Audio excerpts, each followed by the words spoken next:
The night I found out the truth about my sister changed everything I thought I knew about family, loyalty, and love.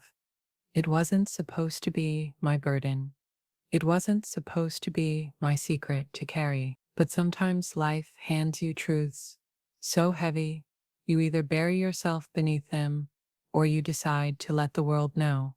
It all started with a single phone call. My sister, Ayesha, had been married for 3 years to a man named Imran.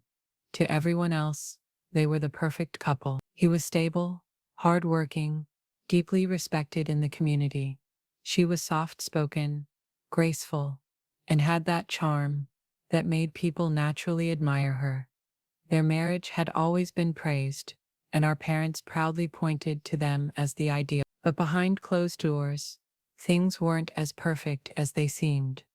Ayesha would sometimes whisper to me that she felt suffocated, that Imran was kind but emotionally distant. She longed for affection, for someone who really saw her. I never imagined how far that longing would take her, until the night I overheard a conversation that shattered my heart.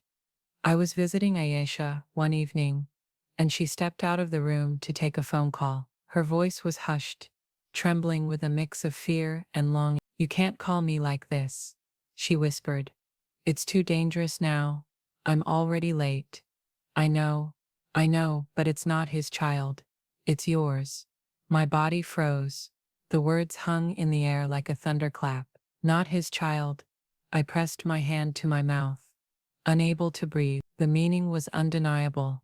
My sister was pregnant, and the baby inside her didn't belong to her husband. That night, I couldn't sleep. I tossed and turned, my chest aching with the weight of what I'd heard. Questions spiraled endlessly. Should I confront her? Should I stay silent? Should I protect her secret? Or protect the man who didn't deserve this betrayal? The next morning, I couldn't hold back. I cornered Ayesha in the kitchen, my voice trembling as I asked, "Who were you talking to last night? What did you mean when you said the child isn't Imran?" Her eyes widened with shock, then quickly filled with tears. She sank into a chair and covered her face with her hands. "You weren't supposed to know," she whispered. "I made a mistake. I was lonely. I met someone months ago. I never thought it would go this far. And now, I'm pregnant, and I don't know what to do." I stared at her, torn between anger and sorrow. "Ayesha, do you realize what this means? Imran has trusted you, loved you, built a home with you, and you," my voice cracked, "you've betrayed that." She sobbed harder. "I know. Don't you think I hate myself every day? I didn't plan this. I don't want to destroy my marriage. But the truth is going to come out, eventually." For weeks I wrestled with the secret. Every family gathering felt like I was carrying a time bomb inside me. I'd watch Imran, smile at her, fuss over her when she mentioned morning sickness, proudly telling relatives that he was finally going to be a father. And each time, I felt sick to my stomach. He didn't know. He was celebrating a lie. The guilt ate at me until I couldn't take it anymore. One evening, I sat Ayesha down again and begged her, "You have to tell him. It's not fair to let him live in this dream when reality is so different. He deserves the truth." But she shook her head violently. "No. If I tell him, everything will be ruined.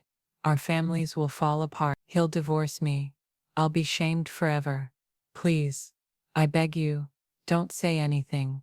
Just let me raise this child as his." Her desperation pierced me, but my conscience screamed louder. I knew silence would make me complicit in the lie, and so I made the hardest decision of my life. The next week, when Imran came to our parents' house for dinner, I asked him to step outside for a private talk. My hands shook, my voice barely holding steady. "Imran," I said, "I need to tell you something that will hurt, but you deserve to know. The child Ayesha is carrying, it's not yours." At first he laughed, thinking it was some kind of sick joke, but when he saw the tears streaming down my face, His smile disappeared. His eyes darkened with a mixture of disbelief and fury. "What are you saying?"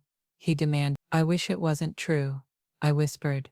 But I overheard her. She admitted it herself. "She's been hiding it from you." The silence that followed was suffocating. His breathing grew heavier.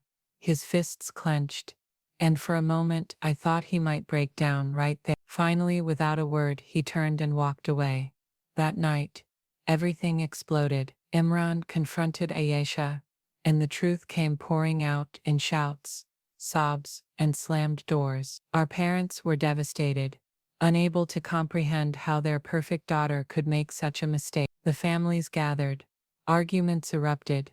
Accusations flew like knives. The marriage shattered beyond repair.